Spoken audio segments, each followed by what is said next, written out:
umaga po. Ako pala si Wilson Stu. Gusto ko lang po ipaabot dyan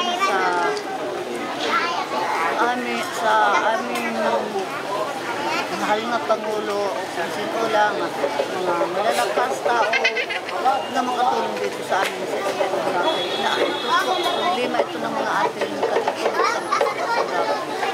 Dahil yung country namin ay awal na. Pero hindi kami makagalaw ng gulo.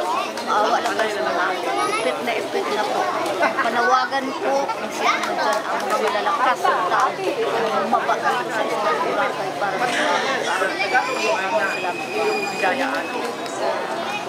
sa panawagan namin sa aming Pangulo, sana lahat ng mga assistant domain dito sa Pilipinas ay mabigyan ng pagkatataon ng Medal Award at higit sa lahat bigyan ng tulong para yung mga assistant domain sa buong Pilipinas ng mga tribo ay maibigay at higit sa lahat, suportahan ang ating pamahalaan.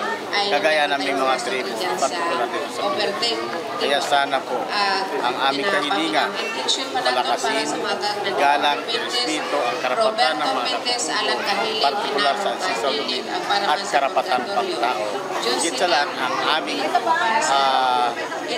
aming lupain ay sana iwasan ang pagmimina sa aming assistant domain para hindi masira ang inang kalidad. Maraming salamat. Ako po si Danilo Salonga. Ang pagdiriwang po namin ngayon araw po ng pagtutulog ng buong Pilipinas po. Ang aming pong panawagan, siyempre po ay yung tigil minahan sa ating gobyerno. Siyempre po, galang yung karapatan ng mga tutubo, lalo na po sa lupa inilunong. Ganun din po sa illegal logging. Sana po itigil po ang itigil ang pag-iligan sa aming panginoon sapagkat ito ay lubhang nakapipisala po sa aming mga pangkabuhayan. Sana po dinggin po ito ng ating pamahalaan.